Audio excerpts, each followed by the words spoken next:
Lasing ka na, no? Tanong ng pamilyar na boses kaya napalingon si Anthony sa pinanggalingan ng tinig. Nakita niya ang namumulang muka ng isang dalaga. Si Jillian Monteverde, isang wedding organizer, na naging wedding planner din ng mga kaibigan niyang may asawa na. Tama, siya na lang talaga ang single, na parang wala na siyang balak na mag-asawa. Anthony Alcazar is a police officer, a PO1. He's 27 years old, middle child siya ng parents niya. Galing sa mayaman na angkan ng pamilya niya. Public service runs in their family, and their entire family has followed in their footsteps to become police officers. Pero kapag nagre-retiro ang pamilya niya, ay may negosyo silang minamanage. Health and wellness business, gym and fitness center na meron silang massage and spa, nutrition, diet planning, yoga, meditation studio, at iba pa na patungkol sa kalusugan ng mga tao o kung kailangang i-maintain ng katawan. Mga artista, mayayaman na tao at mga politician ng customer nila. Afford naman ang gym nila kahit isang empleyado lang ng kumpanya ang client. No, I'm not. Kaya ko ba? Seryosong sagot ni Anthony. Inisang lagok pa niya ang laman ng baso niya para lang ipakita sa dalaga na hindi pa talaga siya lasing. Pilit niyang binabaliwala yun. Ah, talaga? Namumula ka na oh. Sabi nito na may kasama pang pagpisil sa kanyang pisngi. Matalim na tinapunan ni Anthony ng tingin ang babae. Muntik na nga niyang maibuga ang iniinom niyang alak nang magsimula na itong gumiling sa harapan niya kahit nasa table pa sila. Ikaw yata ang lasing, Jillian. Naiiling na sabi niya. Hinawi pa niya ang dalaga palayo sa katawan niya. Dahil ayaw niyang sinasayawan siya ng dirty dance. Yung parang nangaakit na dahil alam na mag-iinit ang katawan niya. Dagdagan pang nakainom na rin siya. Dahil gentleman naman si Anthony ay pinaupo na lamang niya si Jillian. May inom din ito kaya nauunawaan niyang pumipilya na. Nasaan ang mga kaibigan mo, Anthony? Hindi ko alam. Hindi siya nag-aabalang hanapin ng mga kaibigan niya. Sanay na siyang madalas nawawala ang mga ito sa table nila. Sa bagay, hindi mo na kailangan pang hanapin ng mga kaibigan mo. Nandito naman ako, oh. Kinindatan pa siya ng dalaga. Tiningnan ni Anthony si Jillian. Namumula na ang magkabilang pisngi nito. Mapupungay na rin ang mga mata. Dahil na rin siguro sa antok. Isa pa'y lasing na rin. Nagagandahan siya kay Jillian because she has an angelic face, pointed nose, beautiful brown eyes, and kissable lips. Hanggang balikat lang ang haba ng itim na buhok nito. Mestiza pa kaya mas nadipina ang kutis nito sa suot na black maxi dress. Jillian is my ultimate craving. God, stop this feeling. Wika niya sa mahinang boses. Nakita niya nang umiti ito kaya lumitaw ang dimple nito sa pisngi. Napalunok si Anthony dahil naramdam niya ang init na dumaloy sa buong sistema niya. Alam niyang kaunting udyok na lang ay bibigay na rin siya, pero matino pa rin naman ang pag-iisip niya. Ang gwapo mo talaga, Anthony. Lasing pa nasabi ni Jillian. Nakangiti na naman kaya lalo siyang natutunaw.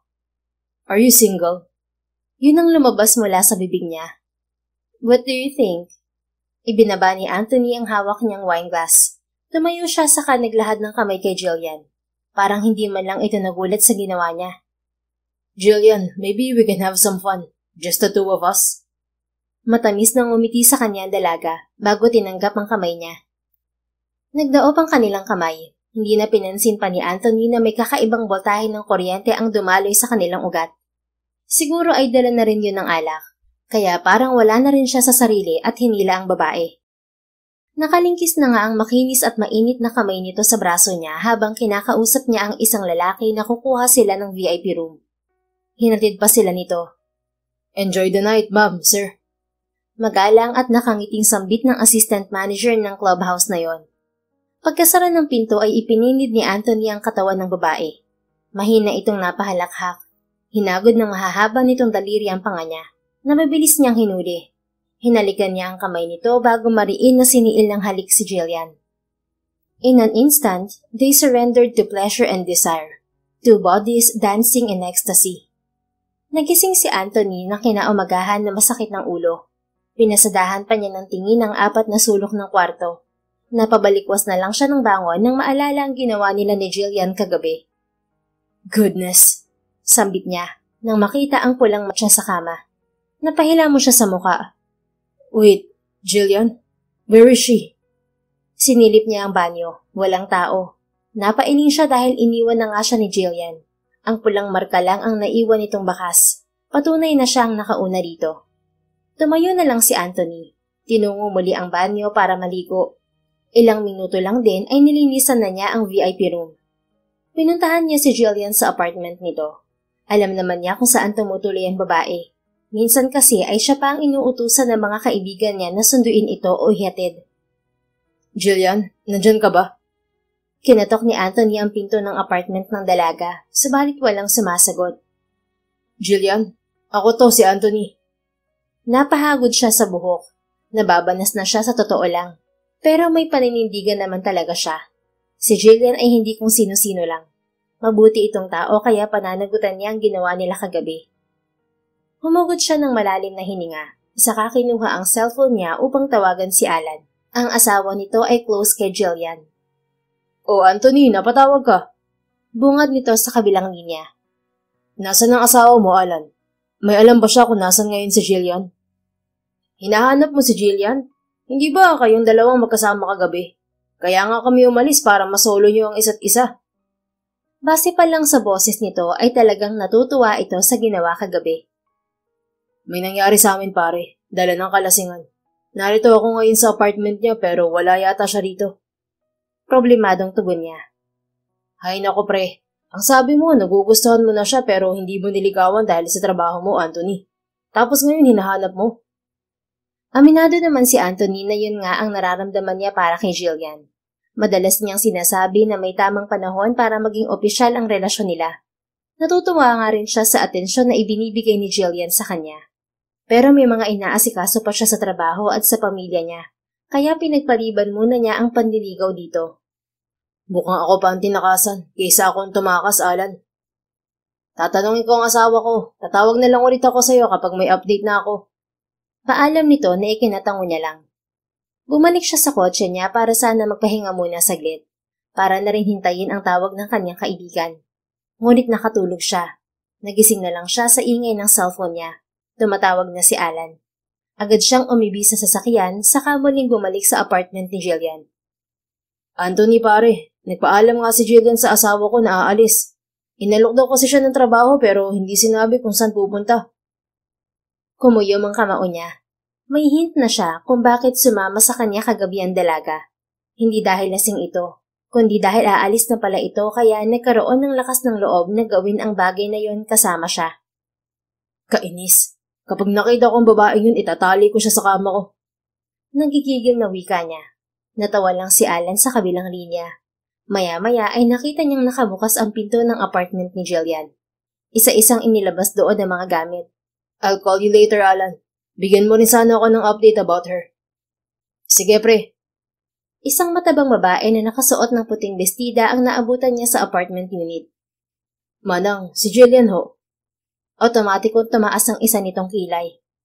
Hindi ako manang iho. Ako si Elna, landlady ng apartment na to. At sino ka ba? Bakit mo hinahanap ang dati kong tenant? Masungit na tanong nito. Dating tenant? So umalis na talaga si Jillian? Seryosong tanong niya. Oo, kaaalis lang niya kanina. 2 hours ago na siguro. Sinipat ni Anthony ang relong pambisig. Nagising siya kanina sa VIP room ay 9 a.m. na. Tapos dumating siya rito ay ilang minuto lang ang lumipas. Nakatulog siya ng 3 oras. Sa 2 oras na yon ay umalis na nga si Jillian. Pero nasaan naman ito sa isa pang oras? Malamang noong kumatok siya ay nasa loob pa ito ng unit. Tunay na ayaw rin pala sa kanila ng tadhana. Naisip niya na hayaan na lang muna si Jillian. May pagkakataon pa naman siguro para muli silang makita. Samantala, kadarating lang ni Jillian sa Iloilo. Pagod na pagod siya sa biyahe. Eroplano na ang sinakyan niya para 1 oras lang ang biyahe sa Himpapawid. Balak niya sana na sumakay na lang ng bus, pero baka kinabukasan pa ang dating niya sa Iloilo. Heto na ang townhouse, iha. Pahayag ng ginang na si Susana Ramirez. Isa itong negosyante na nag-alok sa kanya ng trabaho bilang isang full-time na wedding organizer sa event management company na pagmamayari nito. Free ang tutuluyan niyang bahay. Tinanggap niya ang trabaho para sa bago niya ring experience. Isa pa ay noon pa niya binabalak na mamalagi sa Iloilo. Laking Iloilo kasi siya, sa bahay ampunan nga lang siya tumira. Halos 7 taon na si Jillian sa dati niyang trabaho sa Maynila na may sahod na 38,000 pesos. Malaking kumpanya rin ang wedding venue providers kaya ganoon kataas ang sahod niya. Iba pa ang mga tip at bonuses na nakukuha niya. Hindi rin siya materialistic na babae. Nag-iipon din siya para sa sarili niya. Ang balak niya nga rin ay mag-anak kahit walang asawa. Kaya may lakas siya ng loob na magpaangkin kay Anthony. Salamat po, Mrs. Susana. Komportable na po itong townhouse niyo. Bukas na bukas po ay magsisimula na ako sa trabaho ko bilang full-time wedding organizer niyo. Kadarating mo lang dito, Iha. Kahit mapahinga ka na muna ng isang araw lang. Itong townhouse ay katabi lang ng bahay ampunan na binibigyan mo ng allowance buwan-buwan. Kaya pwede kang pumunta ron lagi kapag may free time ka. Ang sahod ni Jillian kada buwan ay hinahati niya para sa sarili niyang panggastos at ipon at para sa orphanage na dati niyang tinirahan. Opo, mamaya ilalabas ako para kamustahin sila, Mrs. Susan. O siya, sige. Maiwan na kita rito para makapag-ayos ka na din. Paalam ng ginang sa kanya. Siya naman ay pumasok na sa townhouse. Napangiti siya dahil sakto lamang ang laki nito. Hindi siya mahihirapan sa paglilinis. Nagsimula na rin siyang mag-ayos ng mga gamit niya sa closet. Pagkatapos niyon ay nakatulog siya sa sofa. Sa Maynila, bigo pa rin si Anthony sa paghahanap kay Jillian. Maski anino ng babae ay hindi na niya nakita pa. Hindi na rin makontak ang cellphone number na ibinigay sa kanya ng asawa ni Alan. Naisip niya na marahil ay sinadya yun ng babae. Itatali ko talaga siya sa kama ko kapag nakita ko siya. Pambihira naman. Bibigyan pa ako ng problema. Ay nako, Jillian. Maano ba namang mag-text ka man lang sana o nag-chat? Ganun mo ba kaayaw sa akin para taguan mo ko ng ganito? Napabuga siya ng hangin sa bibig saka humalukip-kip. Ano na, Anthony? Nahanap mo na ba siya? Tanong ng kaibigan niyang si Alan pagpasok niya sa kotse. Naiwan ito sa loob ng sasakyan kanina. Umiling siya. Nasa apartment na naman kasi sila para magtanong ulit sa landlady ni Jillian. Hindi tinaguan na niya ako. Huwag kang sumuko agad. Mahahanap mo rin siya. Malamang sa malamang, dala-dala na niya ang junior mo. Kumunot ang noon niya sa sinabi nito. Baliw, 1 linggo pa lang ang nakalipas simula nang may mangyari sa amin, Tara na nga, umuwi na tayo. Mabilis na lumipas ang 6 na taon. Naging maayos at maganda ang naging buhay ni Jillian sa Iloilo. Tuluyan na siyang hindi bumalik sa Maynila. Ang plano niya ring magkaanak ay natupad dahil biniyayaan siya ng 2 anak na babae, sina Atisa Jill at Athena Ann, ang kambal na naging karugtong ng kanyang buhay. 5 taong gulang na ang mga ito. Sa edad na 30, masasabi ni Jillian na grateful and thankful siya sa buhay na meron siya ngayon. Lalo pa't may 2 na siyang chikiting na kahit mag-isa lang niyang binubuhay, ay kinakaya naman niya. Nakangiting inaayos ni Jillian ang buhok ng kanyang kambal sa may salas. Wow! Ang ganda naman ni Athena sa buhok niya, nanay! Namamangang pahayag ni Atisa habang tinitingnan nito ang pagkukulot niya sa buhok ng kakambal nito. Of course, the God of Wisdom! Confident naman nasabi ng anak niyang si Athena. Ako rin po, nanay. Gusto ko rin po ng ganyan sa hair ko. Yumaka pa ito sa braso ni Jillian. Pagkatapos, ipiniling nito ang ulo kaya napangiti siya. Ginawaran niya rin ng halik sa noo si Atisa. Sige, Atisa, lovey-dovey. Si nanay ang bahala sa'yo. Kinuha nito ang cellphone niya sa center table.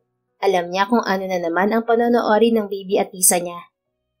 Hiramin ko po muna ang cellphone mo, nanay, ha? Paalam ng anak niya, kaya tumayo siya bilang pagsang-ayon at ipinagpatuloy niya ang ginagawa sa buhok ni Athena. Finished! Saad niya nang matapos niyang kulutin ang mahabang buhok ni Athena. Thank you, nanay. I love you po. Ang ganda ko po. Hinalikan ni Athena ang pisngi niya. I love you too, Athena. Maganda ka talaga, anak. Mana ka kay nanay, Ako rin po, nanay. Mana rin sa'yo.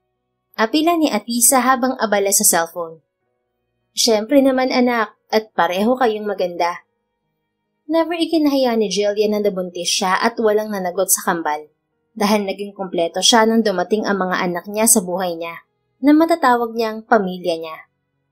Ako naman po, nanay. Gusto ko yung fishtail hairstyle. Nagbigay pa ng aksyon ng anak niyang si Atisa, kung anong itsura ng ipapagawa nito. Akala ko ba'y katulad ng kay Athena ang gusto mo, baby? Nagbago na po ang isip ko, nanay. Gusto ko na po yung fishtail. Akala ko ba'y nagagandahan ka sa curly hair ng kakambal mo? Sigurado ka ayaw mo na ng katulad ng kay Athena? Baka mamaya biglang magbago ang isip mo. Umiling ito dahilan kaya tumalbog ang matambok nitong pisngi. Ayoko na po nun, nanay. Baka kasi hindi bagay sa akin. Isa pa po, magkamukha na po kasi kami ni Athena. Tapos, parehas pa kami ng style ng buhok. Sige ka po, hindi mo na kami makikilala niyan. Kahit magpalit pa kayong dalawa, ay magkikilala ko pa rin kung sino si Athena Ann at si Atisa Jill sa inyo. Dahil galing kayo sa akin, kaya kabisado ni nanay ang pagkakaiba ninyo. Natatawang sagot niya habang sinusuklay ang mahabang buhok nito. Maganda ang fishtail, nanay. Look, oh. Sabi nito. Itinuro ang pinapanood na tutorial sa YouTube. Yun nga pala ang dahilan kaya kinuha nito ang cellphone niya kanina. Magiging pretty na po ako riyan. Umiling na lang siya dahil excited talaga ang anak niya sa fishtail. Alam niya rin naman na babagay yun dito kasi maganda at mahaba ang buhok nito. Excited ha? Natawa pa si Jillian. Of course, nanay. Para maganda po. Higit siyang natawa nang parang kinikilig ang isang bubwit niya. Paulit-ulit pang pinupuri nito ang sarili. Oo na po. Pinisil ni Jillian ng hituturong daliri ang matambok nitong pisngi. Mas lumapat tuloy ang ngiti nito. Being a single mother is not easy. Literal na madadaanan ng negatibong pangungutya ng mga taong nasa paligid. Natuklasan rin ni Jillian ang supernatural strength niya simula nang maging ina siya. Yung tipong mas malakas pala siya kaysa sa iniisip niya noon. Hindi na rin niya alam kung paano niya nalampasan ang mga pagsubok, lalo na noong baby pa ang kambal. Minsan naiiyak na lang siya kapag nagkakasakit ang mga ito. Tapos, madalas ay kailangan niyang iwan ng mga ito sa orphanage para makapaghanap buhay siya. Buti na lang din at palagi niyang nahihingan ng tulong ang mga madre sa ampunan kapag malaki ang problema niya sa mga bata. Pero habang lumalaki ang kambal, nasasanay na siya sa pagiging ina. Namamanage na rin niya ang oras niya para sa trabaho at sa mga ito.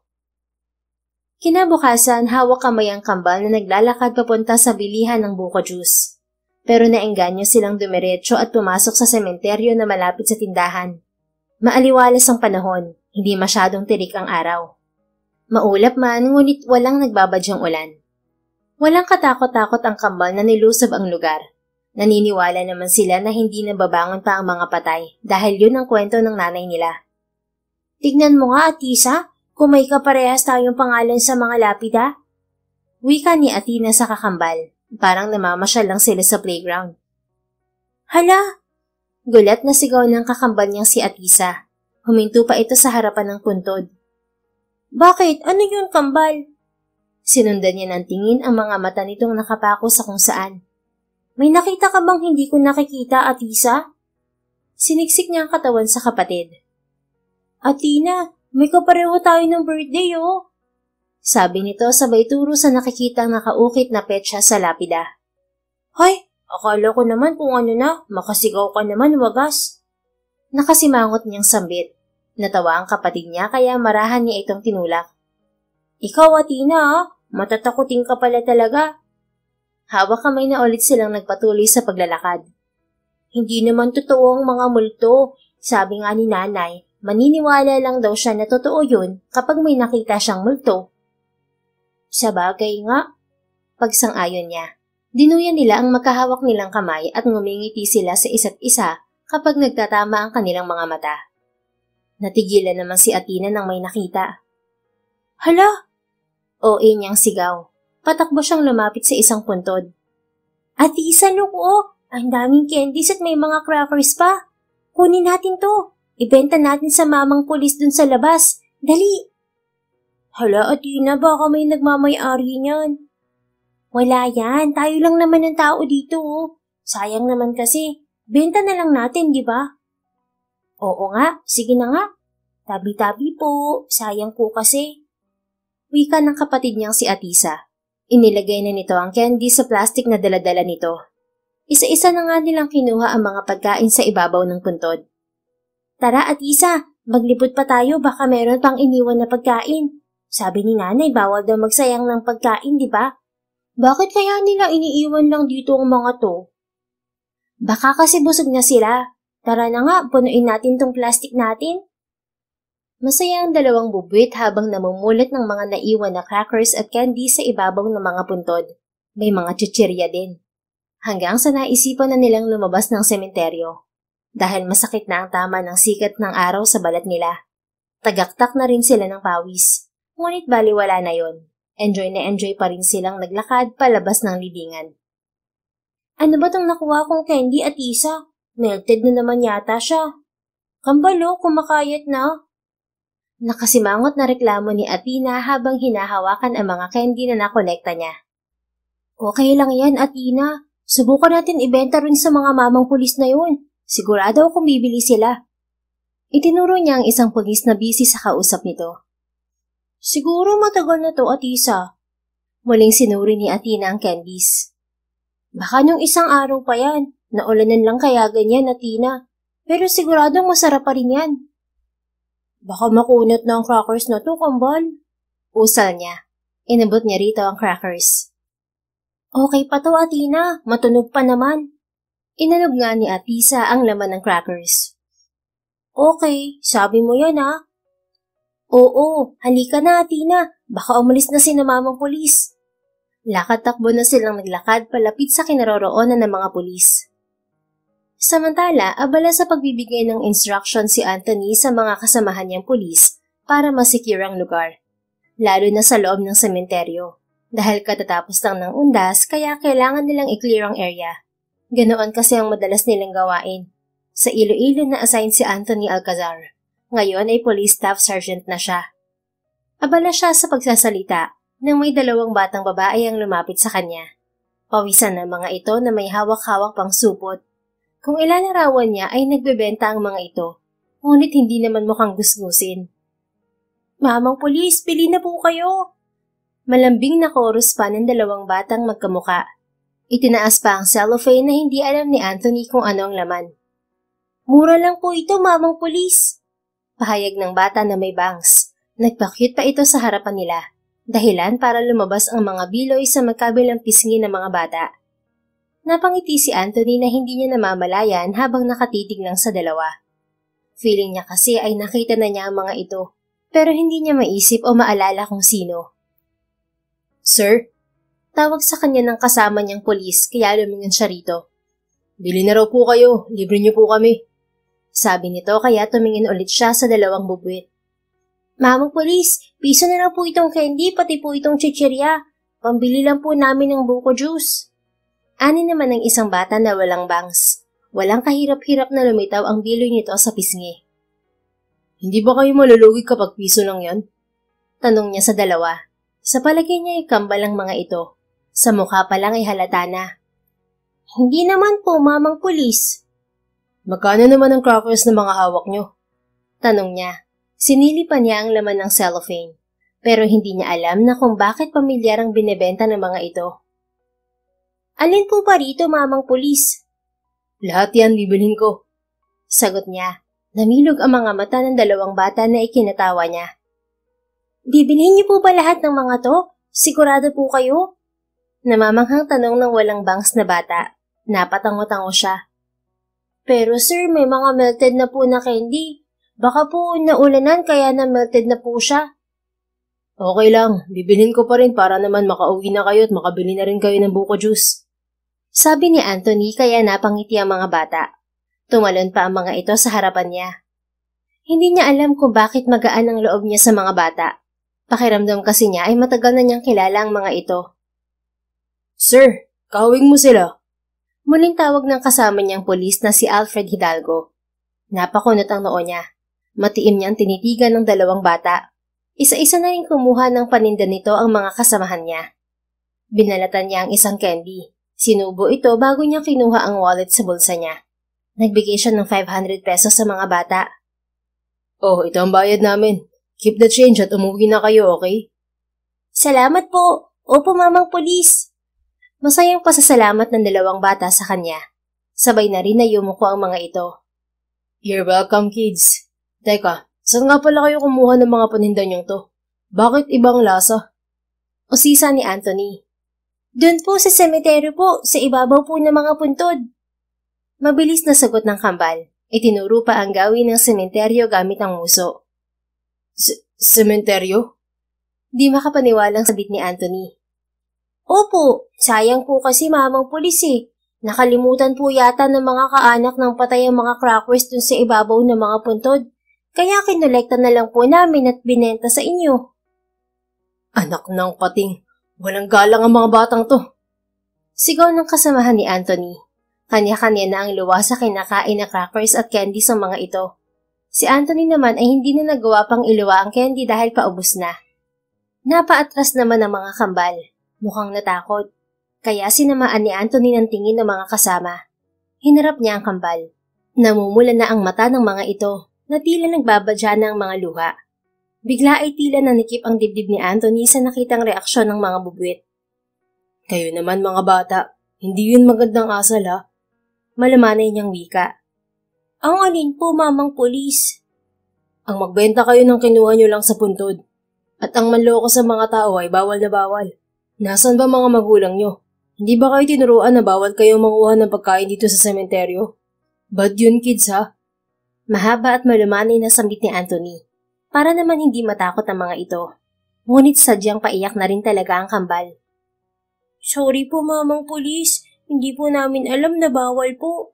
Sayang po kasi na naroon lang po sa puntod. Huwag niyo po kaming ikukulong mamang pulis. Promise po, hindi na po kami uulit. Sabay na pakiusap ng kambal. Napaluhod naman si Anthony upang aluhin at patahanin ng mga bata. Shh, tahan ng mga bata. Pinagsabihan ko lang kayo pero hindi ibig sabihin na ikukulong ko kayo. Basta ipangako nyo na huwag nyo nang uulitin yun ha. Saka huwag na kayong pupunta sa sementeryo na wala kayong kasamang mami o daddy. Deal? Opo, mamang pulis. Pangako po. Ibabalik na lang po namin ang money mo po. Panabay ulit na sagot ng kambal. Hindi na, sa inyo na lang yan. Ibilo nyo ng juice at gusto nyo. Sige na, umuwi na kayo. Athena, Atisa! Tawag ng isang boses na pamilyar kay Anthony. Lagot si nanay! Dinig niyang sambit ng magkapatid. Nang mag-angat ng tingin si Anthony sa boses ng babae, ay saktong nagtama ang mga mata nila ng isang pamilyar na babae na kadarating lamang sa kanilang post. Anthony?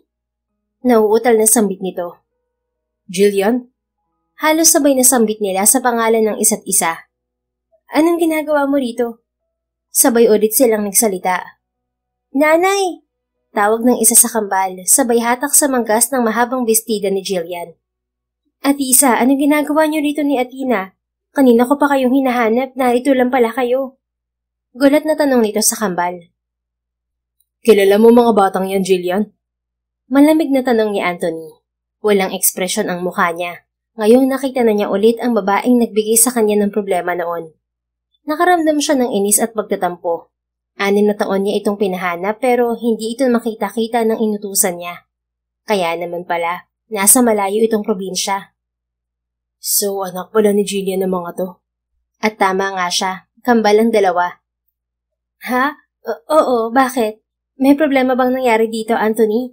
Bakit sila umiiyak? Pinaiyak mo? Ako sa nito. Marahan na nitong hindi lang 2 bata. Ipinwesto sa likuran nito. Hindi na makatingin ang kambal sa kanila dahil sa takot at pagkapahiya. No, of course not. Ask your kids, Jillian. Bumaling naman ito sa mga bata. Ano bang ginawa nyo? Bakit kayo umiiyak kanina nang dumating ako? May lambing ang boses na tanong nito. Nagbenta po kasi kami ng crackers at saka candies po, nanay. Sagot ng isa na dinig ni Anthony. Tumikim si Anthony. Ask them kung saan nila nakuha ang tinda nila, Jillian. Singit niya sa usapan ng mag-iina. Saan ba galing ang paninda niyo, mga anak? Doon po sa libingan. Diyos ko, mga anak, masama yun. At sa lapid na pa talaga ng mga patay niyo kinuha ang mga yun? Tila na stress na wika ni Jillian. Tumango ang mga bata. Kinakain na nga po nila yung crackers po at binayaran na po nila kami, Nay. Sagot ni Athena. Oh my God, Athena. Masama yun, anak. Huwag niyo nang uulitin yun, okay? Pwede naman kayong humingi ng pera kay nanay kapag nagugutom kayo.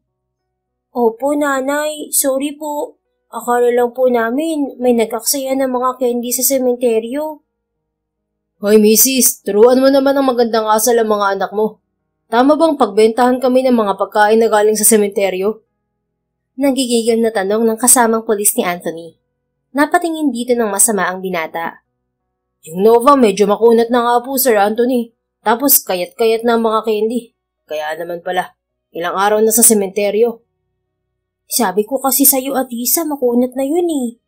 Bulong ni Atina sa kapatid. Yung crackers po na kinakain ni mamang pulis ay may ans na po yun. Kaya siguro makunat na po siya. Pahayag naman ni Atina habang nakatingin sa ina. Saka nanay, nagpaalam naman po kami sa puntod na kukunin namin yung mga food kasi sayang po eh. Tahimik na mga anak. Ani Jillian, di alam kung matatawa o maiinis sa kambal. Sabay tumingin ito sa mga pulis na nagsalita. At ikaw naman mamang pulis, wala kang karapatan para sabihin yan sa akin. Dahil may manners ang mga anak ko. Bata lang sila at wala pa sila sa tamang pag-iisip. Malay ba nila na bawal kunin ng mga yan sa sementeryo? Nanghinayang lang sila sa mga yan kaya kinuha nila. Nasa sayo na yun kung magpapaloko ka sa bata. Nakita mo naman na di maayos ang lagay ng mga yan, binili mo pa rin. Libre po kasi ni mamang pulis na pogi at mabait nanay. Sabat naman ni Atisa. Pinandilatan nito ni Jillian ng mata para manahimik. Kumibot yata ang sentido ni Anthony sa mga narinig. Tumigil na kayo. Maaari mo nang iuwi ang mga anak mo, Jillian. Sa susunod, huwag mo nang papuntahin dito ang mga bata. Delikadong gumala-gala mga yan sa sementeryo na walang kasamang adult. Sige, pasensya na sir. Hindi na ito mauulit pa. Pagsasabihin ko sila mamaya sa bahay. Formal na paghingi nito ng paumanhin bago hinatak palayo ang kambal paalis. As if pupunta pa kami rito. Pahabol nito pero mahina lang. Habang palayo ay nilingon pa ng kambal ang mga pulis at inilabas pa ang mga dila para lang asarin sila. Pambihira, parang manang-mana sa nanay nilang pasaway. Pero in fairness, mas lalong gumanda ang nanay nila. Naiiling na nangingiting sambit ni Anthony. Binalingan niya ang mga kasamahan. At kayo naman, magsibalikan na kayo sa trabaho. Ubusin niyo yung binili ko sa makukulit na kambal na yon. Sayang yan. Sir naman, baka pagsaktan kami ng tiyan yan at pagtripan ng mga kaluluwang pinag-alayan yan. Magkakape na lang kami dyan sa kapihan sa gilid. Protesta ni Hidalgo na sinang-ayunan ng lahat. Sa huli ay nilibre na lang ni Anthony ng panibagong merienda ang mga kasama. Nakakaluwag naman siya sa buhay, kaya spoiled ang mga ito sa kanya pagdating sa pagkain. Muling sinulya pa ni Anthony ang mag-iina. Pero wala siyang balak na sumama sa mga kasamahan niya sa kapihan. Sa halip ay sinenyasan niya ang isa niyang kasamang si Alfred at inabot ang pamerienda ng mga ito. Sa kanya tahimik na sinundan si Jillian. Habang si Jillian naman ay salita ng salita at pinangangaralan ng mga anak. Nakarating sila sa townhouse na puro sermon ang maririnig ng kambal sa kanya. Nay, move on ka na po. Tapos na po ang show. Kinurot ng marahan ni Jillian ang pisngi ng anak niyang si Atisa. Tumigil ka, Atisa. Hinayaan ko kayo ng kakambal mo na lumabas. Hindi ang manloko ng mga tao. Sa mga pulis pa. Paano kung kinulong nila kayo? Napanguso lang ang mga ito. Nayo, may 500 pesos na po kami na pagbentahan namin. Ayos lang yun. Hindi naman po marumi yung mga pagkain. Depensa naman ng kakambal nito, si Atina. Sa susunod, wag na wag kayong pupunta sa sementeryo. Gusto niyo bang multuhin kayo ng mga may-ari ng mga crackers na kinuha niyo? Pananakot niya sa kambal. Opo, nanay, last na po yun. Ngayon alam na po namin na bawal. Chorus na sagot ng dalawa. Magsasalita pa sana si Jillian nang may nag-doorbell sa labas ng bahay. Behave lang kayo riyan. I-check ko lang kung sino ang tao sa labas. Tinungo niya ang pinto para pagbuksan ang posibleng bisita nila. Pagbukas niya ay ang naka-uniforming pangpulis na si Anthony ang bumungad sa kanya. Anthony, what are you doing here? Namimilog ang mga mata niyang tanong. Biglang bumilis ang tibok ng puso niya habang nagtatama ang mga mata nila. Sinundan ko kayo. So, may kailangan ba tayong pag-usapan, Jillian? Nauutal pero diretsahang sagot nito. Napaisngid siya. Ano naman ang pag-uusapan natin? Ang tungkol sa mga bata. Sabay tumingin ito sa may gilid niya. Kasi dalawang maliliit na ulo ng kambal ang sumilip doon. Hala, si mamang pulis na pogi yan ah. Nay, Uhulihin na po ba kami ni Atisa? Kasi po nagnako kami ng pagkain sa puntod at binenta sa kanila. Inosenteng tanong ni Athena. Shut up ka nga riyan, Athena. Mabait si mamang pulis na pogi. Saway ni Atisa sa kapatid. Baka po ibibitayin niyo kami, nanay. Huwag mo po kami ibibigay sa kanya, please. Ibabalik na po namin ng 500 niya. Kids, calm down. Hindi ako narito para hulihin kayo. I'm a friend kaya narito ako. Nakangiting sabat ni Anthony para di na mag-overthink ang kambal. Sa loob muna kayo, Athena at Tisa. Pwede ba? Ang kukulit niyo. Utos naman ni Jillian sa kambal. Lumabas siya saka isinara ang pinto. Mamang pulis pogi, wag mo kaming bitayin ha. Superwoman po ang nanay namin. Lagot ka niyan, mamang pulis, kahit pogi ka pa. Napahilot na lang sa sentido si Jillian dahil naririnig pa rin niya ang sigawan ni na Atisa at Athena sa loob ng bahay. Mga bata, manood na lang kayo ng TV riyan, okay? Malakas na utos niya sa kambal sa likod ng pinto. Tumahimik naman ang mga ito kaya hinarap na niya si Anthony. Ano pala ulit ang ginagawa mo dito? Tanong niya sa lalaki. Lumayo sila ng konti sa pinto. Alam mo bang nagalit ako sa biglaan mong pag-alis after what happened to us? Himutok nito. Nasa boses ang inis at galit. Kilala kita, Anthony. Alam ko naman kasi kung ano ang score na ginagawa natin. One night stand lang yun. We know that. We all have mistakes but we must learn from our mistakes. Kaya mas gusto kong umalis na lang. Alam ko namang hindi mo ako pananagutan. So bakit ako mananatili sa Maynila? Nagkamali ka. Nagkamali ako. Lasing tayong pareho kaya wala tayong obligasyon sa bawat isa. But they're my daughters, right? Walang gatol nitong tanong. Paano mo nasabi? Dahil kamukha ko sila. Oh, ano naman ngayon kung kamukha mo sila? Hindi ako pwedeng magkamali. Unang kita ko pa lang sa kanila kanina, magaan na ang loob ko sa kambal. Tell me, Jillian, are they mine? Fine. Oo, sa'yo nga sila. Ano naman sa'yo ngayon? Sa akin din sila galing, Jillian. Karapatan ko bilang ama na panagutan sila. Kahit nasabi mo ay sa one night stand lang ang namagitan sa atin. Oo, totoong wala pa akong balak na mag-settle down. Pero hindi ako irresponsableng lalaki, Jillian. Kung sinabi mo agad na buntis ka, pananagutan ko ang responsibilidad ko. Hindi na nagulat pa si Anthony nang malaman ang totoo sa kambal. Hindi na kailangan pa ng DNA test dahil ebidensya na ang mukha ng mga bata. Maliban na lang sa magkabilang biloy ng mga ito na nakuha kay Jillian. Sinipat ng binata ang relo nitong pambisig bago tumingin sa kanya. Sige na, babalik ako rito bukas. Mag-uusap tayo ng masinsinan.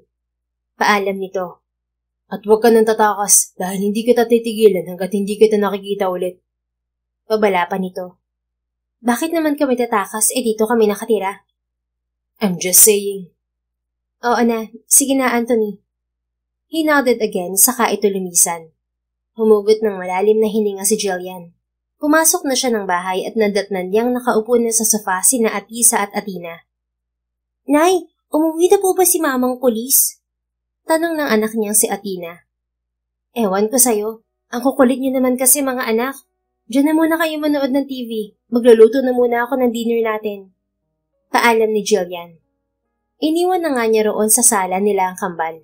Siya naman ay pumasok na sa kusina para maghanda ng panghapunan nila. Kinabukasan, naghahanda ng almusal nila si Jillian sa hapag nang pumasok sa kusina si Athena. Lumapit ito sa kanya na parang may sasabihin.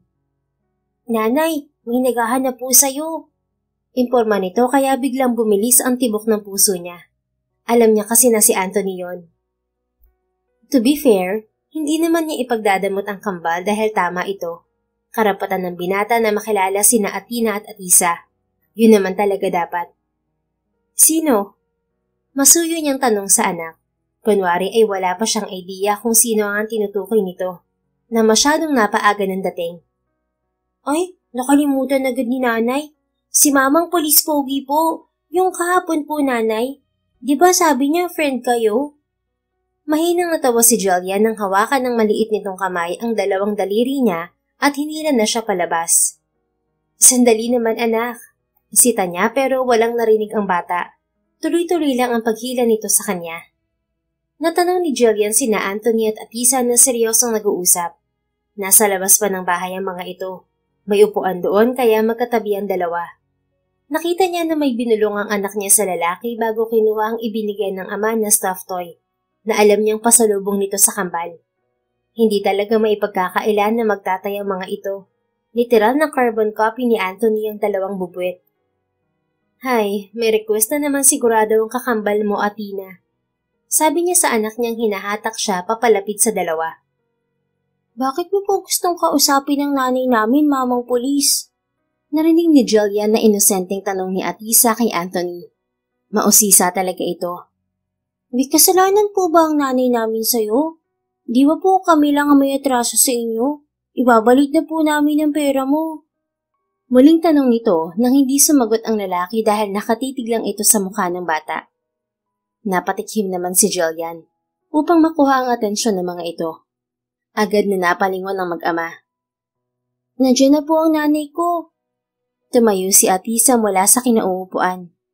Salamat po rito, mamang pulis.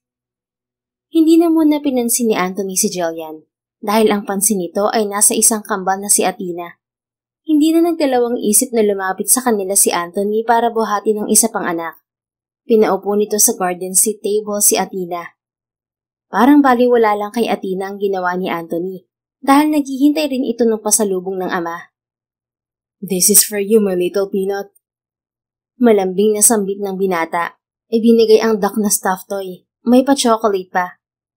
Thank you po, mamang pulis. Masayang pasasalamat ni Athena. Himaka pa ito kay Anthony na ikinabigla ni Jillian. Parang ang bilis naman kasing nakuha ni Anthony ang loob ng kambal. Athena at Isa, pasok na muna kayo sa loob. Mag-uusap lang muna kami. Parahang utos ni Jillian sa kambal. Yung sinabi ko po, mamang pulis, ha? Malabing na paalala ni Atisa. Yes, little jellyfish. Ginulo pa ni Anthony ang buhok nito kaya sumimangot ang bata. Nagulo na po ang hair ko, mamang pulis. Reklamo nito. Hindi na maipinta ang muka. Napailing si Jillian.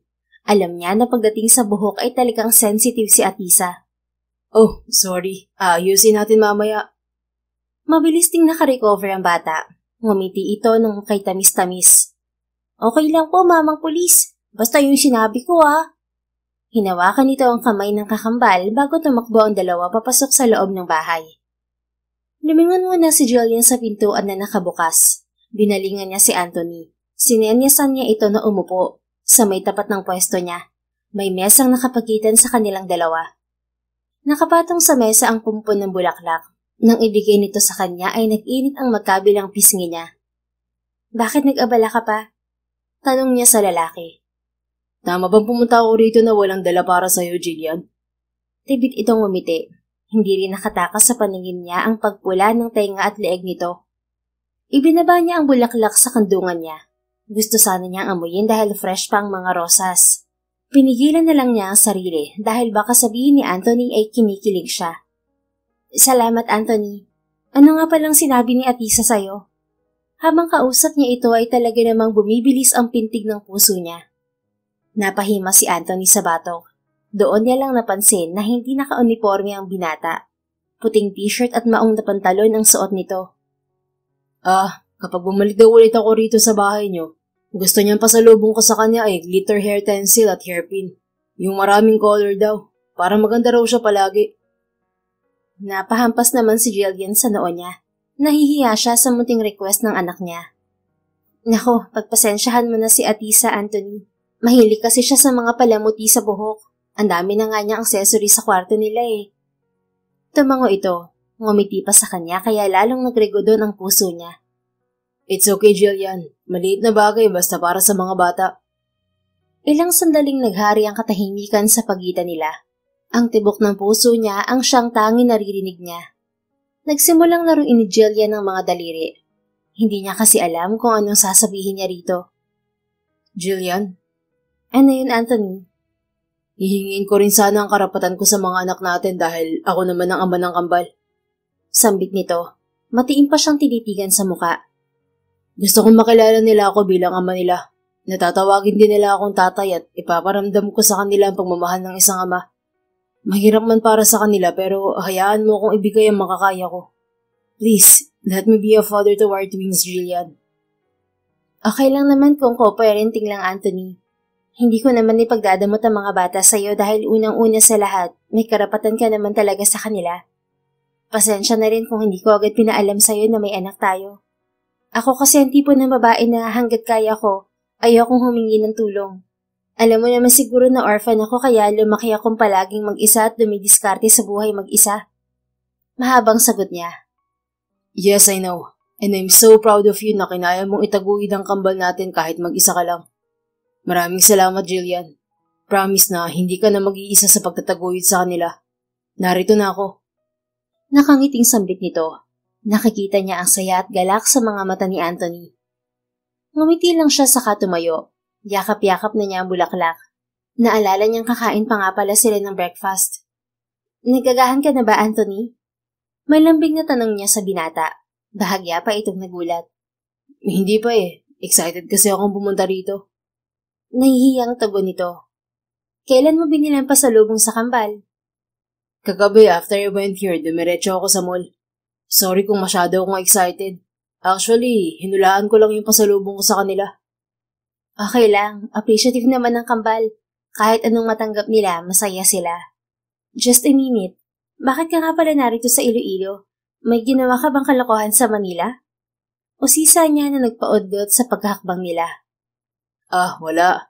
Kulang daw kasi ng officer dito sa bayan nyo kaya akong pinadala. Hindi ko naman alam na may purpose palang pagkaka-assign ko dito. And that is finding you and the twins. Alam mo bang 6 years kitang hinanap? Talaga? Bakit naman? Dahil gusto kitang panagutan. Kung ganun, mahina ang tagahanap mo. Narito lang naman ako at ang kambal. Medyo hindi nga lang sikat sa Iloilo ang bayan na to, kaya siguro hindi mo kami mahanap. Siguro nga. But seriously, Jillian, I'm so happy I found you. Ako rin, natutuwang nakita ka ulit. Tara na, sabay ka na sa aming magagahan. Inilahad niya ang kamay sa binata. Matagal itong napatitig doon bago nito tinanggap ang kamay niya. Ramdam niya ang init at voltahe ng kuryente na dumaloy sa kanya buong sistema. Sa pagdaupalad nila ng lalaki ay parang bumalik ang init na naramdaman niya 6 years ago. Kahit gusto niyang kalimutan ay bumabalik pa rin ang alaala na yon. Nang maramdaman din marahil ni Anthony ang kuryente ay binitiwan nito bigla ang kamay niya. Pasok ka sa bahay namin. Paanyaya ni Jillian. Iminwestra niya rin ang pintuan ng bahay nila. Naabutan nila sa kusina ang kambal. Tumitikim na ng niluto niyang pancake. Ang stuffed toy na bigay ni Anthony ay kandong-kandong ng mga ito. Mga anak? Plano ni Jillian na ipakilala na si Anthony sa kambal para kahit papaano ay makapagsimula na rin itong ipakita ang pagmamahal nito sa mga bata. Dahil yun naman ang gusto ng lalaki.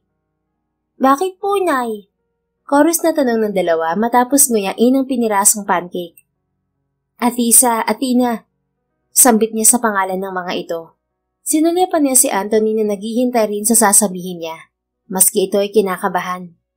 Ay, Mamo Pulis, nandito ka pa rin po?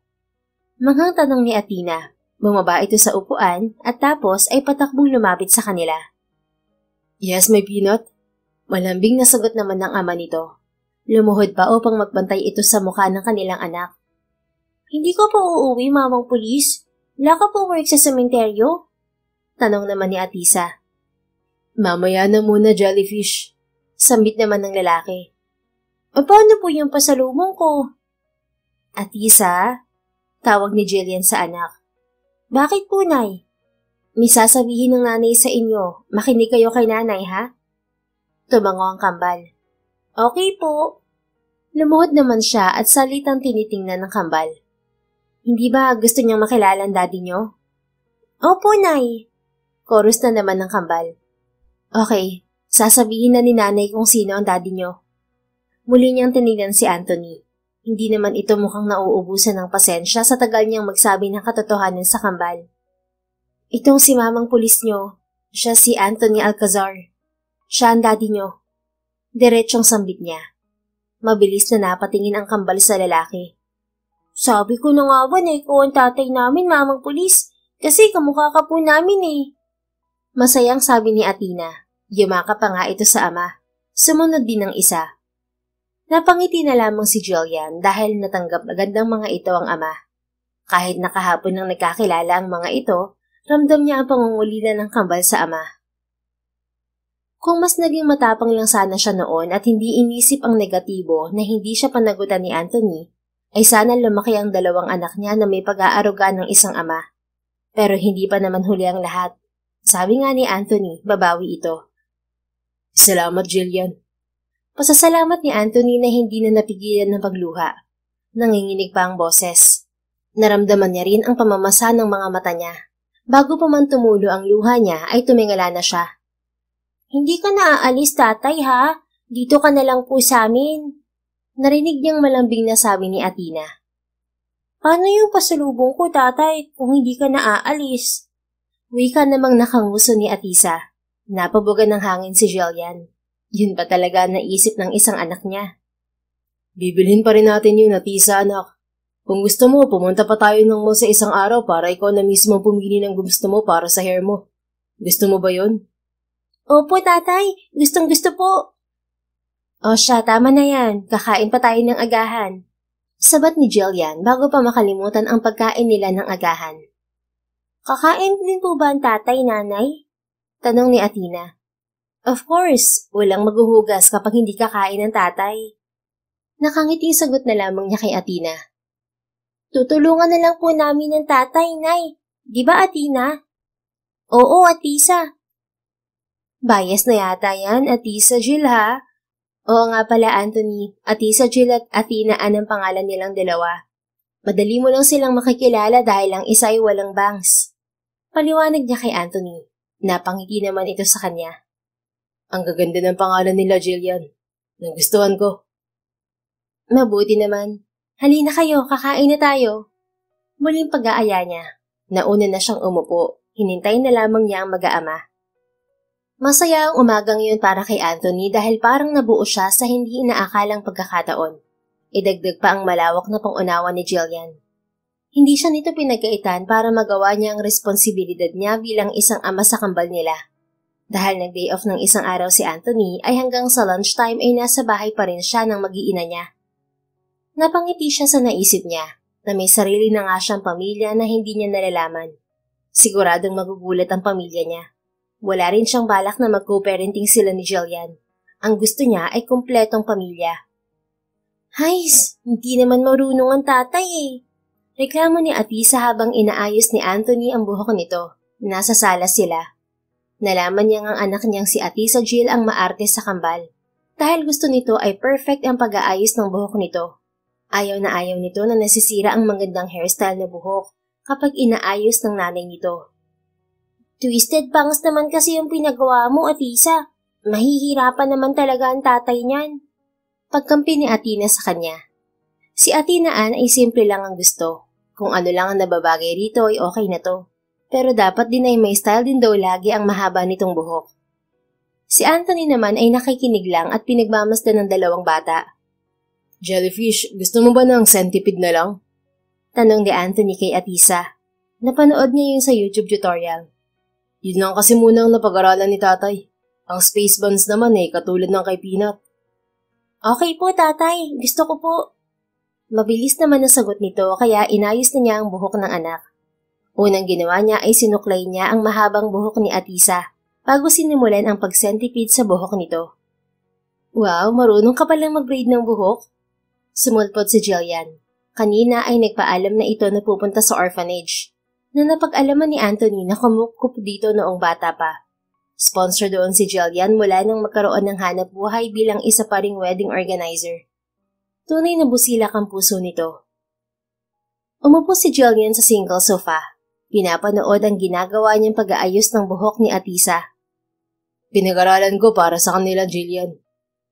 Buhok na hinahawakan mo, Anthony, hindi na baril. Natatawang pahayag pa nito sa kanya. Ngumiti lang siya ulit. Ganito siguro talaga kapag daddy na Jill.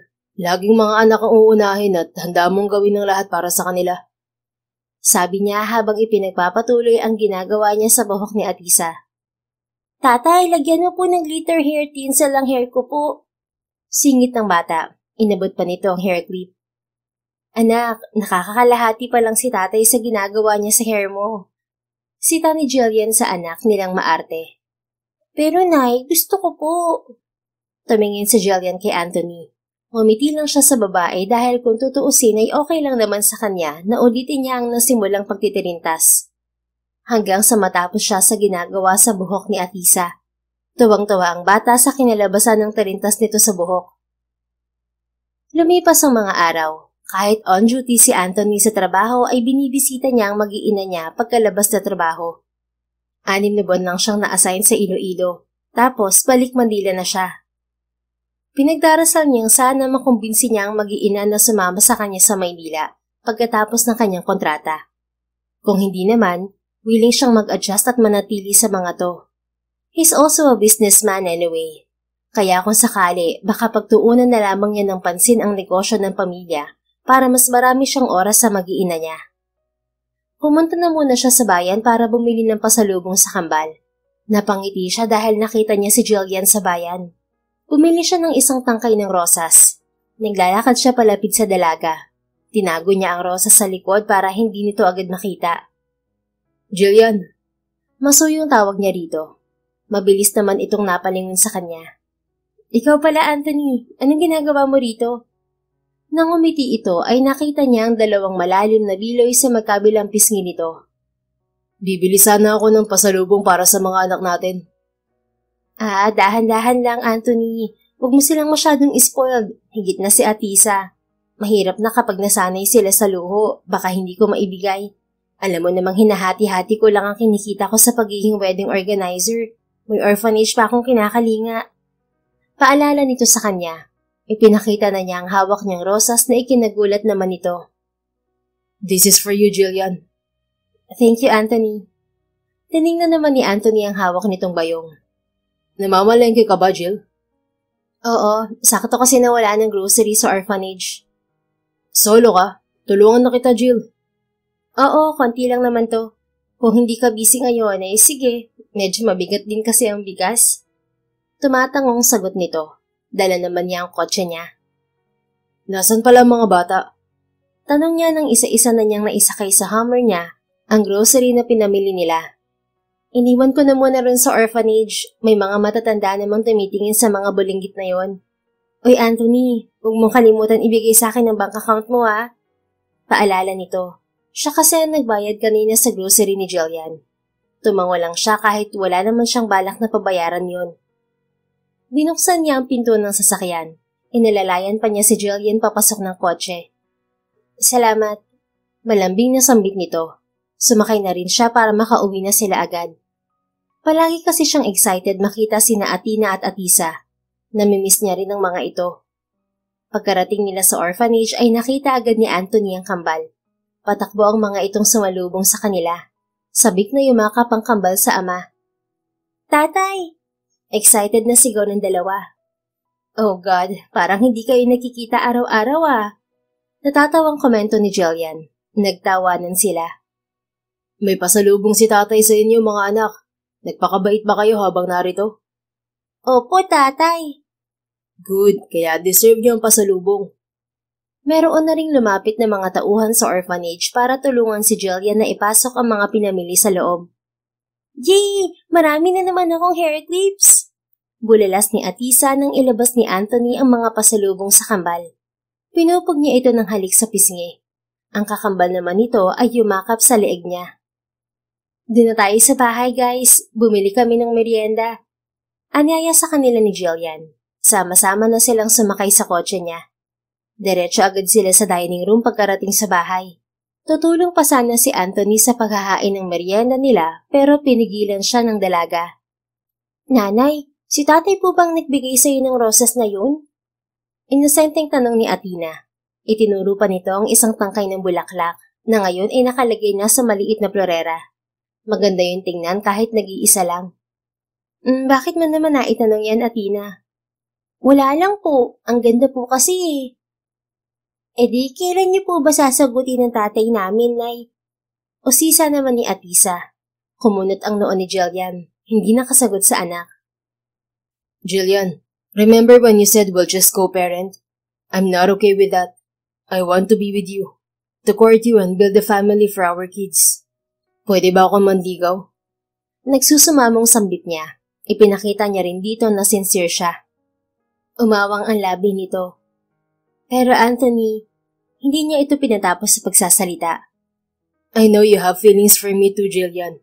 I feel the same way. Hindi ko yung nasabi sa'yo 6 years ago dahil bigla ka na lang umalis. And now that you're here, gusto kong sabihin sa'yo na noon pa man gusto na kita. Hindi ko lang alam kung paano ko ipagtatapat sa'yo dahil hindi pa ako handa sa seryosong relasyon. But now that I am ready, I want to build our family. Not just because we have a child, but also because I want to love you and be with you. Please give me a chance, but no pressure. Take your time to think about it, okay? Bakit bigla ka pa napa-English dyan? Nangingiting tanong nito. Sige na nga, bibigyan kita ng chance. Galingan mo Wala sa oras na nilapitan niya si Jillian. Hinawakan niya ito sa kamay. Hinalikan bago mahigpit na niyakap. Thank you, Jillian. Hindi ka magsisisi sa akin. Narinig naman nila ang masayang sigawan ng kambal na may kasama pang palakpak. O siya, kumain na lang tayo ng merienda. Hinila pa siya ni Jillian palapit sa dining table. Nakapwesto ang mga anak nila sa mesa. Lumpia, pansit, batchoy, turon at biko ang binili nilang merienda kanina sa bayan. Masaya nilang pinagsaluhan ng mga yon. Kinagabihan, pinagmamasdan lang ni Jillian ang mga anak na mahimbing nang natutulog. Napapangiti siya dahil simula nang makilala ng mga ito si Anthony ay mas sumigla ang kambal. May pagkakataon din naman kasi na hinahanap sa kanya ng mga ito si Anthony. Tulog na sila? Napaigtad siya sa gulat nang marinig ang boses ng binata. Ngumiti siya rito. Tinapik niya ang gilid ng kama kung saan siya nakaupo. Sumunod si Anthony. Pinagmasdan din ng kambal. Huwag ka nang bumalik sa headquarters niyo, Anthony. Dito ka na lang tumira, matulog ngayong gabi. Sabi niya. Napatikim pa siya dahil namali pa ang pangungusap niya. Tumaas ang sulok ng mga labi nito. Napailing din. Hindi ko tatanggihan kung gusto mong dito na rin ako tumira, Jillian. Pero mas gusto ko na dalhin kayo sa Manila. Malapit na pasukan. Gusto kong pag-aralin sila ron. Yan kung papayag ka lang. Gawin mo ang gusto mo, Anthony. Saka kung gusto ng kambal mo sumama sa Manila, doon din ako. Sila ang tanungin natin. Salamat, Jill. Akala ko mahihirapan akong kumbinsihin ka. Hinawakan ito ang siko niya, pababa sa kamay niya. Tapos ay hinalikan. Magsasalita pa lang sana si Jillian pero sinunggaban na siya ni Anthony ng halik sa mga labi niya. Hindi siya nanulak. Ni hindi tumanggi. Bagkus ay tumugon siya sa mga halik nitong may pag-iingat at pagsuyo. Sa tuwing kakapusin sila ng hininga ay naghihiwalay saglit ang mga labi nila. Ngunit muli ring magtatagpo. Gusto kita, Jillian. Mula pa noon ay napapansin na talaga kita. Namamaos ang boses na sambit ng binata. Pinagdikit nito ang kanilang mga noo. Kumikiskis din sa isa't isa ang tungki ng ilong nila. Kumalat ang init sa sistema ni Jillian. Gusto rin kita, Anthony. To be honest, crush talaga kita noon. Ayaw ka lang malaman mo, kasi ang mga pulis daw ay matutulis. Biro niya. Napahalakak naman ito. Naaaliw sa sinabi niya. Anong matutulis? Basta. Tipid na sagot niya lang. Hinila na niya ito pahiga sa tabi ni na Atisa at Atina para makatulog na rin sila. Good night, Anthony. Good night, Jillian. Kinabukasan, naisipan na lamang ni Jillian na hatiran ng pagkain sa police station ang panliligaw niyang si Anthony. Siyempre sumama ang mga anak nila. Tumulong pa nga sa kanya sa kusina. Jillian! Masayang tawag nito nang makita sila na papasok sa opisina nito. Nangingiting lumapit. Unang sinalubong ang kambal at pinaghahalikan sa pisngi ng nakaluhod. Nandito ang mga karugtong ng buhay ko. Nagdala pala kami ng lunch mo, Anthony, sa merienda. Nang tumayo ito ay masuyo nitong hinalikan ng noo niya. Salamat, Jillian. Sinurpresa niyo naman ako. Ayos lang ba kung bisitahin ka namin dito, Anthony? Nahihiyang tanong niya. Siyempre naman, ayos na ayos.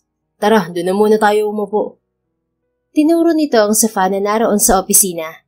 Sa Municipal Police Station ng Iloilo ito naka-duty. Tricycle ang sinakyan nilang mag-iina patungo roon. Tapos na kaming kumain, sa ilang lahat yan. Wika ni Jillian. Tiningnan nito ang kambal. Manood muna kayo ng TV, mga anak. Sabi nito sabay bukas ng TV at pinapili ng channel na panonoorin ng kambal. Si Jillian naman ay inasikaso ang pagkain nito. Adobong manok at kare-kare ang ulam. Sinamahan na rin niya ng gulay na ginisa niya kanina. Tatawagin pa sana niya si Anthony nang maramdaman na lamang niya ang mainit na pagyakap nito mula sa likuran niya. Napaigtad siya sa gulat. Ang higpit ng yakap nito sa bewang niya. Ang baba nito ay namamahinga sa kaliwang balikat niya. Hoy, anong ginagawa mo, Anthony? Nasa trabaho mo tayo. Mariin siyang napapikit nang maramdaman ang dulo ng ilong nito sa pisngi niya na bumababa sa kanyang leeg. Dahil sa tangkan nito na hanggang labi lang siya, ay kailangan pa niyang tumingala. Ngunit kusa itong yumuyuko upang hindi siya mahirapan. Uuwi tayo ng Manila ha. Malapit na yun. Sinabi mo na ba sa kambal? Oo, payag sila. Alam mo, Anthony, dati ang plano ko lang ay mag-anak. Pag-amin niya. Mag-anak? Kunot ang noong tanong nito. Oo, bala ko lang na mabuntis ako, kahit walang tumatayong ama sa magiging anak ko. Pinagkaitan kasi ako ni Lord ng kumpleto at masayang pamilya, Anthony. Naisip ko na pwede ako magkaroon ng sariling pamilya kahit na anak lang ang meron ako. Napangiti ito at hinalik-halikan siya sa pisngi. Hindi na niya pinansin pa ang pintig ng puso niyang nagwawala. Hinawakan ni Anthony ang isa niyang kamay. Ginala sa labi saka pinatakan ng marahan ng halik. Ayoko maranasan ng mga anak natin ang naranasan mo, Jillian. Pwede naman natin silang bigyan ng kumpletong pamilya. Hindi man gaanong perpekto, basta magkasama tayo sa hirap at ginhawa. Gusto ko ring makabawi sa inyo. May sinseridad na sabi ni Anthony. May namumuong luha sa mga mata nito kaya inabot niya yon para punasan. Sige, bigyan natin sila ng pamilyang deserve nila. Gagawin natin ang lahat para mag-work tong relasyon natin, Anthony. Hindi mo na rin kailangan mandigaw sa akin ng matagal dahil sinasagot na kita. Sumilay pareho ang ngiti sa kanilang mga labi bago dahan-dahan na magkalapit ang mga mukha nila. Nagsalo sila sa mainit at matamis na halik. Natigil lang ang halikan nila nang may pumalakpak. Walang iba kundi ang kambal. Nahihiyaman si Jillian ay napailing na lang din siya sa kanya pinakain ng binata. Umuwi rin sila pagkatapos. Akala ni Jillian ay hindi uuwi sa townhouse nila si Anthony. Pero kinagabihan ay napagbuksan niya ito ng pinto. Pasok ka, Anthony. Tulog na ang kambal. Nag-overtime ka ba? Humalik ito sa pisngi niya. May ipinakita ito sa kanya na nakaplastik. Oo, may nirespondihan kami aksidente sa isang barangay. Tara sa kusina, kainin na lang natin tong kwek-kwek, lumpia at barbecue na binili ko. Mainit pa ang sauce nito. Sayang, tulog na ang kambal. Nag-abala ka pa, pero masarap nga yan sa midnight snack. Nakangiting sambit niya. Hindi pa naman midnight. Doon na lang tayo sa garden set, Anthony. Tapos itapon natin agad ang mga to. Baka magtampo ang mga bata kasi hindi natin sila ginising para kumain ng dala mo. Kanina ka pa nga nila hinihintay eh. Sabi ko lang baka hindi ka dito uuwi. Kaya yon, natulog na sila.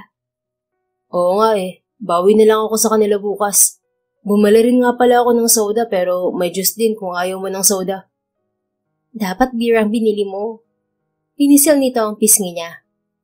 Hindi pwede, Jillian. Baka masundan natin agad ang kambal na wala pa sa plano. Pero plano ko naman talaga sila na mabuo. Natsyempohan ko lang na ikaw ang gusto kong mag-donate ng sperm para may mabuong sanggol sa sinapupunan ko. Nakangising sagot ni Jillian. Umawang ang labi ni Anthony. Hindi makapaniwala sa narinig. Ikaw talaga. Ikaw nga yata ang pumigot sa akin. Mabuti at ako naisipan mong donor, Jillian. Sakay nito sa sinabi niya. Gwapo ka kasi, maganda ang lahi niyo. Bukod doon ay matangkad ka. Hindi man ako sure kung mabait ka, ayos lang. Mabango ka naman at magaling humalik. Ani Jillian na ikinahalakhak ng binata. Jill, parang lasing ka yata. Lo, hindi ah. Kaya nga nagsuggest ako na beer na sana ang binili mo. Hindi natapos ang pagtawa nito. Yumakap ito sa baywang niya at sumiksik sa leeg niya. Hinimas-himas naman niya na parang tuta ang buhok ng binata. Biro lang yun, Anthony. Pero alam ko naman na mabuting tao ka. Natakot lang ako noon na malaman mo ang pagdadalang tao ko. Nasa ilo-ilo na kasi ako, ayoko ma-pressure ka. Walang love involved, baka kasi dumating ang panahon na sumbatan mo ko. Isa-isang inilabas ni Anthony ang dalang street food. Tuwang-tuwa si Jillian dahil ngayon lang ulit siya makakakain ng street food. Wala kasing nagtitinda sa area nila. Kain ka na, Jill. Wika ni Anthony matapos isalansan sa isang plato ang mga pagkain. Salamat. Ikaw rin kain na. Habang kumakain, magkwentuhan tayo. Di ba sabi mo, nag-aaral na ang kambal? Anong grade na nila, Jill? Patapos na sila sa kinder, grade 1 na sila sa pasukan. Kung ganun, pwede na ba silang ilipat ng school sa Manila, Jill?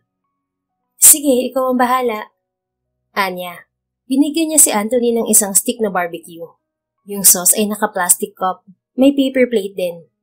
Pero tila nagpapalambing sa kanyang lalaki. Nagpapasubo na rin ito. Kaya ginawa nga niya. Masaya siya dahil kahit hindi sila close noon, ay ngayon nagagawa nilang pasayahin ang isa't isa. Saka boyfriend na niyang ama ng mga anak niya. Hindi na ito bastang ibang tao lang. Matulog na tayo pagkatapos nito, Anthony. Wika ni Jillian pagkatapos nilang ubusin ng pagkain. Nagligpit na rin siya ng pinagkainan nila. Dito ulit ako matutulog? Tabi tayo? Lumingkis na naman sa kanya ang nobyo. Nakikiliti siya sa mainit na hininga nitong tumatama sa leeg at batok niya. Sa sofa ka, no? Malaki naman ang kama mo, Jillian. Dapat tabi tayo. Che, tigilan mo ako, Anthony. Natatawa pa rin si Jillian. Nang pinangko siya ng binata ay napatili siya. Parang napapaso siya na humawak si Anthony sa baywang niya. Sinapon nito ang pisngi niya. Hindi gaanong madilim sa garden. Nagbibigay ng ilaw ang liwanag ng buwan. Malinaw pa rin nakikita ni Jillian ang gwapong mukha nito. I promise you, Jillian, magiging mabuting asawa ako sa'yo at ama sa mga anak natin. Kapag nakagawa ako ng bagay na hindi mo magugustuhan, pwede mo akong sabakin, sigawan, pero bawal akong hiwalayan at iwanan. Hindi niya napigilan ang mapangiti sa sinabi ni Anthony. Ikinulong din ng mga palad niya ang mukha nito. Matiim niyang tinitigan ang mga mata ng boyfriend. Sige, isang sapak lang sa mukha ang gagawin ko sa'yo. Pero gagawin natin ng lahat, iwasan lang ang magkasakitan tayo, Anthony. Maaaring kaunting tampuan lang pero kung may problema tayo, walang secret dapat. Opo, Commander.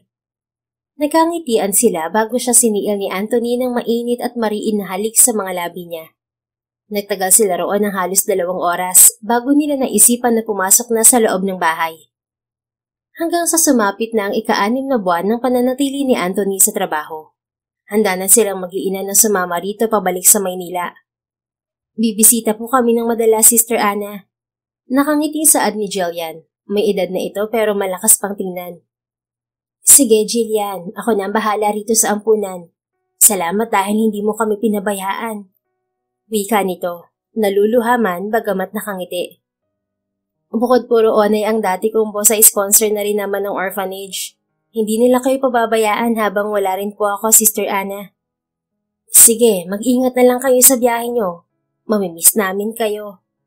Nagyakapan pa sila bago nagpaalam sa isa't isa.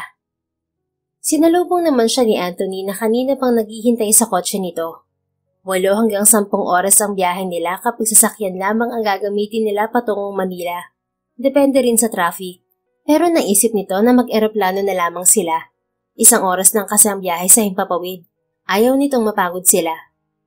Ang sasakyan nito ay ipadadala na lamang sa barko ng taong pinagkakatiwalaan nito sa Iloilo. Niyakap pa siya ni Anthony nang magdikit sila. Hinalikan nito ang ibabaw ng ulo niya, saka siya pinagbuksan ng pinto ng sasakyan. Nandoon ang kambal sa loob. Excited na mag-Manila. Unang beses ng kambal na makakarating sa syudad at unang beses ding makakasakay ng eroplano. Ready, kids? Eroplano na ang susunod yung sasakyan. Sabi ng binata. Pinasibad na nito ang Hummer kasabay ng masayang pagsagot ng mga anak nila. Safe naman silang nakarating sa Manila. Didiretso agad sila sa bahay ng mga magulang ni Anthony. Ayon din yun sa kagustuhan ng ama at ina ng lalaki. Hindi nalingid sa kaalaman ng mga ito ang tungkol sa kanilang mag-iina. Sinundo sila ng driver ng magulang sa NAIA. Sa kotse pa lang ay hindi na mapakali ang kambal. Kagigising lamang ng mga ito, nakatulog sa biyahe. Minu-minuto ay tinatanong ng kambal kung maganda na ba ang mga ito. Nakailang beses na ring bumuntong hininga si Jillian. Anthony, kaunting-kunti na lang talaga ibubusalan ko na ang bibig ng mga anak mo. Lalo na si Atisa. Nako, baka umarte sila sa harap ng magulang mo. Sabihin naman nila, pinalaki kong maarte ang kambal. Natawa ang binata sa sinabi niya. Hayaan mo na, Jillian. Excited lang sila. Saka huwag kang mag-alala kina Mommy. They will love our twins. Pinisil pa nito ang kamay niya. Nay, ayos na po ba ang hair ko? Nay, maganda na po ba ako? Halos magkasabay na tanong ng kambal. Isa, Athena, at isa. Kanina pa kayo Para nagtatanong lang po, nanay. Pangangatwiran ni Atisa. Tumirik lang ang mga mata ni Jillian. Oo na, maganda kayo mga anak. Pero ang gusto ko, behave kayo mamaya sa lolo at lola nyo, okay? Opo, nanay. Sabay na namang sagot ng kambal. Maya-maya ay huminto na ang sasakyan sa tapat ng mansyon ni na Anthony. Pinuuna nilang maglakad ng kambal na magkahawak pa mga kamay. Nakapulupot naman sa bewang ni Jillian ang braso ni Anthony habang sila'y naglalakad papasok sa napakalaking bahay. Good afternoon, Mom, Dad. Bati ni Anthony sa mga magulang nito. Kalalabas lang din ng mga ito mula sa isang pinto. Thanks God, nakabalik ka na, iho. At mabuti naman kasama mo ng mag-iina mo. Sumilay agad ng matamis ng ngiti sa mga magulang nito na sina Victor at Luisa Alcazar. Matagal nang retired sa trabaho ang mga ito pero paminsan-minsan ay pumupunta pa rin sa mga negosyo nila dahil abala pa si Anthony sa pagpupulis. Titigil lang daw ng tuluyan ang mga ito kapag hands-on na si Anthony sa negosyo. Finally, inuwi mo na rin ang pamilya mo, anak. Anang Ginoo na mukhang ang ama ni Anthony. Magandang hapon ho. Magalang na bati naman ni Jillian. Kilala naman siya ng parents ni Anthony. Dati na silang nakita sa isang kasal ng kaibigan ni Anthony. Good morning din, Iha. I'm glad to see you again. Sinanyasan niya si Athena at Atisa na magbano sa lolo at lola. Tumalima naman ng kambal kaya natuwa ang mag-asawa. Ang ganda-ganda naman ninyo mga apo. Kamukhang kamukha niyo ang daddy niyo. Masayang sambit ng ginang. Pinaghahalikan na nito sa pisngi ang mga apo. Napatingin naman si Jillian kay Anthony nang mas hinapit siya nito sa bewang. Napapikit pa siya nang masuyo nitong hinagka ng pisngi niya. Nakalimutan na nila agad tayo, sweetheart. Nakafocus na sila sa kambal. Bulong nito sa tenga ni Jillian. Mahinang tawa ang kumawala sa bibig niya. Masaya ako na tanggap agad sila ng parents mo, Anthony. I told you. Son, ikaw na bahala kay Jillian Magbabanding lang kami ng mga apo namin. Paalam ng ama nito sabay buhat kay Atisa. Nakikita ni Jillian na malakas pa ang Ginoo para buhatin ng anak niyang alam niyang may kabigatan. Ang ginang naman ay hinawakan ng kamay ni Athena at inakay ang apo. Pumasok ang mga ito sa isang pinto. Sila na lang ni Anthony ang naiwan sa living room. Napailing na lamang silang dalawa, saka siya nito hindi la paupo sa sofa. Sa kandungan siya nito humantong. Hoy, baka bumalik ang parents mo. Nakakahiya. Reklamo niya. Idinikit lang ni Anthony ang ilong sa pisngi niya. Inamoy-amoy ang buhok niya, pababa sa leeg niya. Dahil malakas ang kiliti niya roon ay natatawa siya. Hindi naman niya magawang sitahin ng nobyo dahil nagugustuhan niya rin ang ginagawa nito. Kakaibang saya ang bumabalot sa puso niya. What's next, Jillian? Malambing na tanong nito. Pinaglalaruan na ang mga daliri niya. Anong next naman yung pinagsasasabi mo? Curious niyang tanong. Our next plan. Now that my parents already met their apo, what's our next step? Tiningala niya ang gwapo niyang kasintahan. Ikaw, ano bang plano mo para sa amin? Balik niyang tanong. Marami akong plano. Una, gusto kitang iharap sa altar. Mangangakong hindi ka iiwan. Hindi sasaktan at mamahalin kita habang buhay. At iingatan ko ang pamilyang mayroon tayo. Bibigyan ng magandang kinabukasan. Habang buhay ko kayong poprotektahan. Yun ang plano ko, Jill. Sasamahan mo ba ako sa plano ko? Dahil sa nararamdaman niyang kasiyahan ay may umalpas na luha sa pisngi niya. Thank you, Anthony. Binigyan mo ako ng pagkakataon na ako naman ang mahalin at pahalagahan. Simula nang maulila ako, never kong naramdaman na may isang taong magmamahal sa akin na tanggap ang meron ako ngayon. Dahil din sa'yo, nandyan sina Atisa at Athena. Kaya naranasan ko maging ina. Iingatan kita, Jill. Pangako yan. Pakasalan mo ako, sweetheart. Be Mrs. Jillian Alcazar. I love you. Oo, pakakasalan kita, Anthony. Dahil mahal kita. Masuyo nitong siniil ng halik ang mga labi niya. Pumulupot ang mga braso niya sa leeg nito. Gumanti rin siya ng mas mariin na halik. Hindi rin nagtagal ay ikinasal sila. Ang grande ang kasal na naganap dahil may kaya ang pamilya ni Anthony. Hindi pumayag ang mga magulang nito na simple lamang ang kasal na nag-iisang anak ng mga ito. In the presence of God and these witnesses, now the bride and the groom will exchange their personal vows. Ng priest sa kanila. Ngayon ay magkaharap silang dalawa. Parehong may ngiti sa mga labi. Namamasa ang mga mata dahil sa nagbabadyang mga luha. Naunang magsalita si Anthony. Jillian Monteverde, thank you for giving me the chance to be a father to our Atisa and Athena. Thank you for not depriving me of my rights. Thank you also for showing me love despite my shortcomings as a father to our kids. I love you and I promise to love, cherish, and honor you all the days of my life.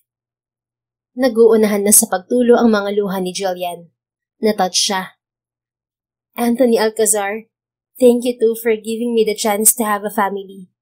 You know that without you, we wouldn't have our children either. Thank you for accepting me wholeheartedly, even when I have nothing to offer but only my love and heart. I love you and vow to be your faithful partner, companion, and friend forever. Namamaos ang boses na sambit niya. Pareho silang napasinghot-singhot dahil sa pinipigilang pag-iyak. By the power vested in me, I now pronounce you husband and wife. You may now kiss the bride. Nakangiting pahayag ng pari. Itinaas na ni Anthony ang belo niya. Ngumiti sila sa isa't isa. Sinapo pa ni Anthony ang magkabilang pisngi niya at dahan-dahang lumapit ang mukha niya. Sa paglapat ng mga labi niya ay kasabay ang masigabong palakpakan ng mga bisita nila. Congrats po, nanay, tatay! Narinig nilang chorus ng kambal kaya pinutol na rin nila ang halikan nila. Patakbong nagtungo sa kanila sina Athena at Atisa na suot ng parehong design ng baby gown ng mga ito. I love you po! Sigaw muli ng kambal. Sinalubong nila ang mga ito ng mahigpit na yakap. We love you too, mga anak. Sabay na sambit naman nilang mag-asawa. Halik sa pisngi nila ang ginawa ng kambal. Pagkatapos ng kasal ay sama-sama na silang tumira sa bahay na pinagawa ni Anthony. Nag-focus na rin ang lalaki sa pamilya at negosyo para tuluyan ng makapagretiro ang mommy at daddy nito. Sa durasyon ng kanilang pagsasama, biniyayaan pa sila ng 2 anak na lalaki. Nakakatuwa minsan ang pag-ibig. Paglalaroan muna ang 2 nagmamahalan bago pag-ayusin. 6 na taon muna ang pinalagpas bago sila muling pagtagpuin. As the saying goes, sometimes in life, love doesn't need to rush. There's a perfect timing for everything. The end. Kung nagustuhan mo ang istoryang ito, please don't forget to like, comment, and share it with your friends. Your support really makes a difference.